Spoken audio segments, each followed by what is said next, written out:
for the challenge of the blowgun. Now, if you live in a place where there's no bamboo or sugar cane, you're going to have a problem doing this, and I have a problem. We have to make a blowgun out of natural stuff and the dart with limited tools. I have no bamboo, I have no sugar cane, so tell you right off the bat, I don't know if this is going to work or not.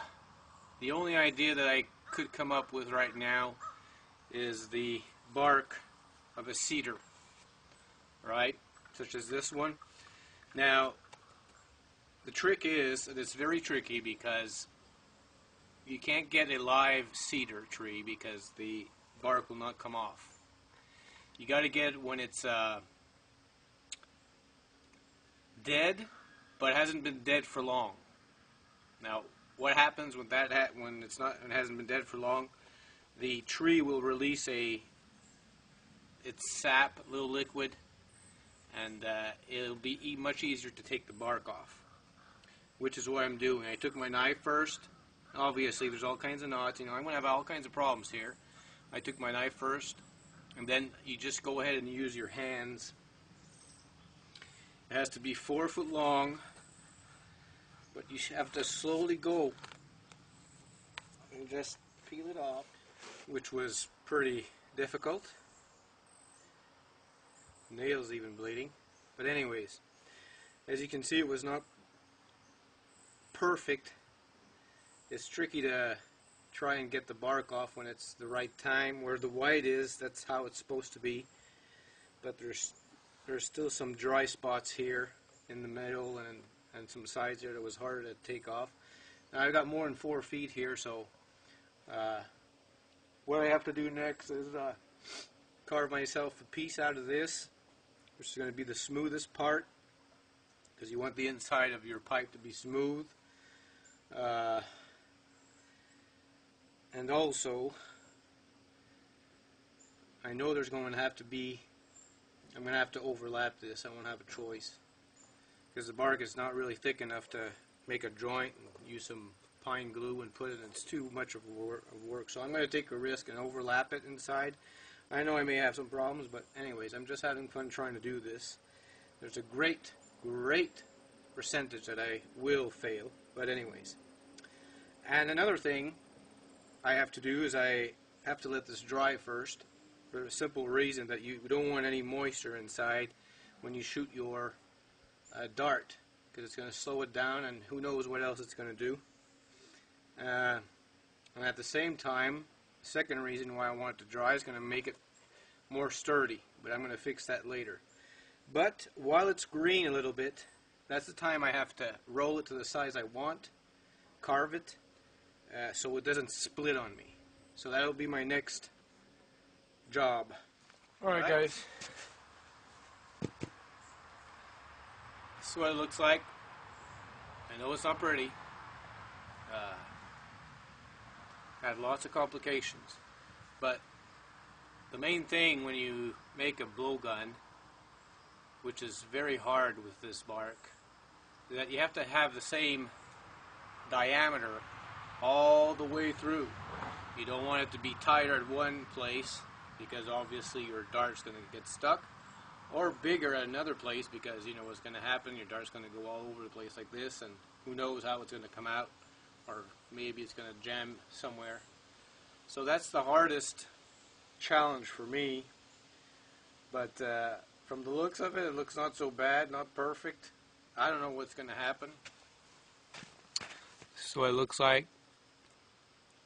4 foot long. It's the whole inside of it.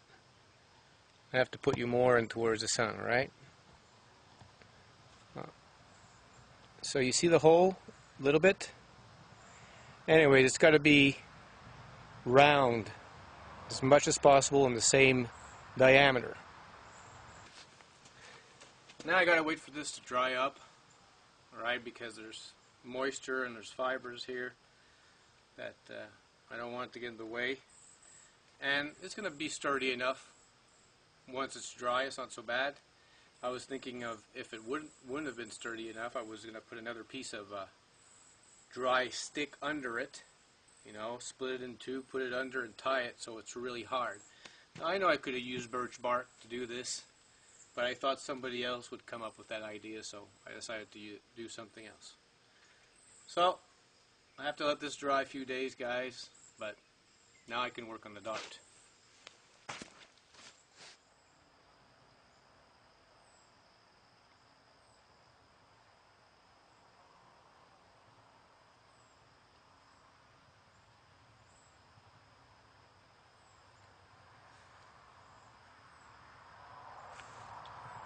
Alright.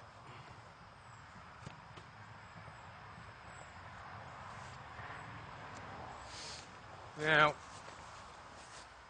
I made the first part of the dart in the same stick. On this side, I'm going to have to saw this. We're allowed to use a saw. And on the same piece, I made the other part of the dart. Right? Now, I didn't find any bone. I would have loved to find bone, but I didn't find any, so I don't know how this is going to work. Now, I could have done the whole thing here, right, all in one piece, you know, carve the whole dart in one piece, but this wouldn't have been strong enough. So what's going to happen, when I cut the first part off, obviously I'm going to saw this off gently. I'm going to have to split this piece in two gently and groove about halfway in, right from the inside, to be able to put in my dart at least a little less than halfway, and then I'm going to have to stick these two together with, you know, pitch glue, pine glue. But before I done this,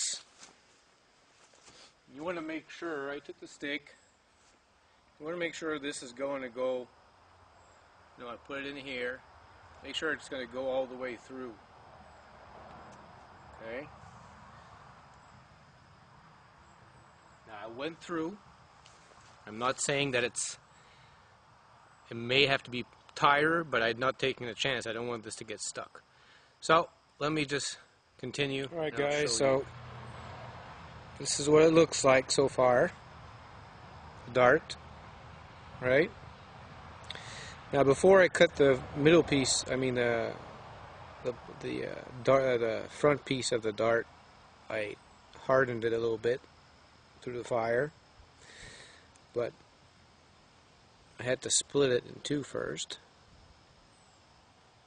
and obviously it did not split in the middle, so wood has its own mind sometimes, didn't want to obey my orders, so yeah, I had to make a groove inside here a little bit deeper, take it out, a little bit deeper so it can go in the middle. So now I can put this in nice and tight. It's a little bit too much forward like this.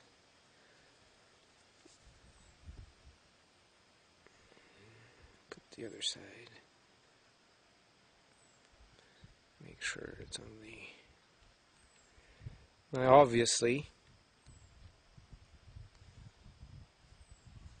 this is going to be somewhat of the dart. Now it would have been a little bit simpler if I, you know, could have used a little tool and made a hole in it, but we weren't allowed to. We had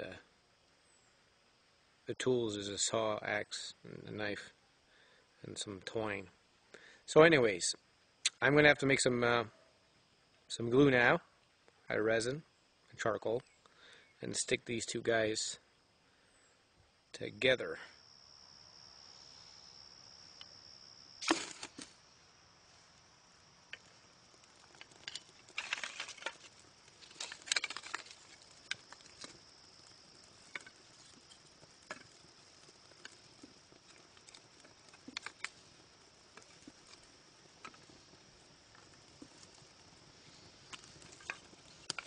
Alright, this is the next day, guys. My things are pretty much dry. Now I have to build a fire. once I get this fire going pretty well, I'm going to need to collect some resin. So, talk to you guys later. Alright, what I'm doing right now is I'm waiting for this rock to become hot enough. I've got resin and charcoal. This is resin from the balsam fir, and I crushed some charcoal into a small powder. Now you could use the just the resin. I mean, to stick your what do you call it? My dart. But just the resin is going to become becomes too brittle. It breaks like glass. I mean, it's good for if you want to make a wood knife, you know, to make an edge on it, or arrowhead, or even a spear. But in my case, I want to stick my my arrowhead, and I want it to have some strength, and the charcoal mixed up with the resin will do that for me.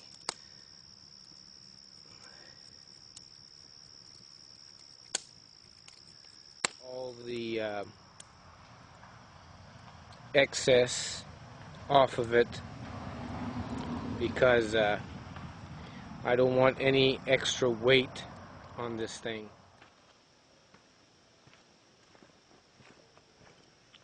Third shot.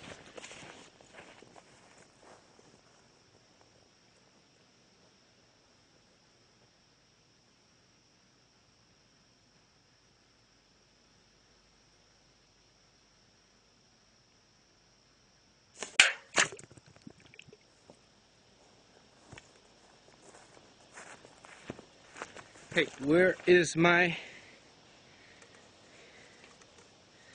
Oh man.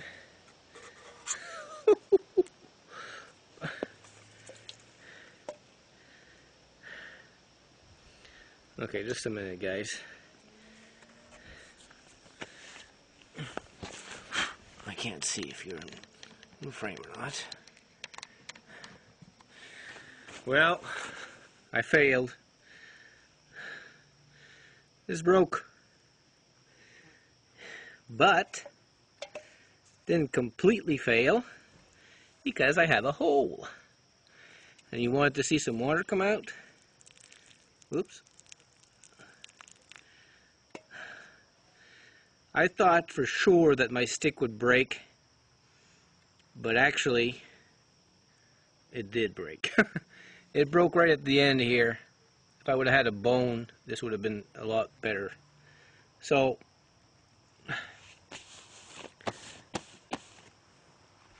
for the challenge, my blowgun, right? Blowgun. What you call, well, used to be a dart. And the Pepsi with the hole in it. Water.